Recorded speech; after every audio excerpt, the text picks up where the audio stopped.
Good day everyone and welcome. In this video I'm talking about how to change language in Windows 11. So guys, first of all, open up your system settings. You can just do that by opening your start menu, typing in settings, and you'll be forwarded here. After that, you can just go to settings, search to make it easier, and type in language. If you have a different language, for example German or French, just type in language in your local language. Then go to language settings. And guys, the very important thing for you to understand here is that, for example, I have Russian as well, as you can see, is my second language.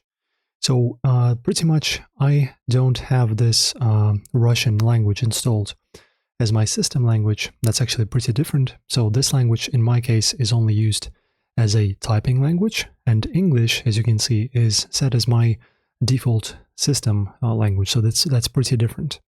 So basically what you need to do in order to install different language to your system and change your system to a different language, you need to install a language pack, as you can see right here. So as you can see, language pack for me is installed and it is being used now. So this pretty much means that this language is used system-wide and is shown, and your OS, your system, is shown globally in this language. So if you want, for example, Russian, you can choose any other language. You just go more options, language settings, and in here you need to download and install the language pack, as you can see. So you can just press on this button, then the language pack will download. This will be a full translation and the full localization for your system in this language. And just like I have it in English, you just go ahead, press on apply, and now your system is going to be in that particular language.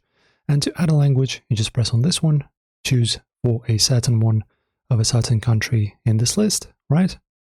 And you just add it like this. So for example, let us choose Latvian, right? Latvia. So you go next and you choose the language pack, and writing is not required, and also set as my Windows display language. Then you press on install. Check this, install, and you're done. Enjoy guys, if this helped you out, don't forget to like and subscribe, and I'll see you in the next video.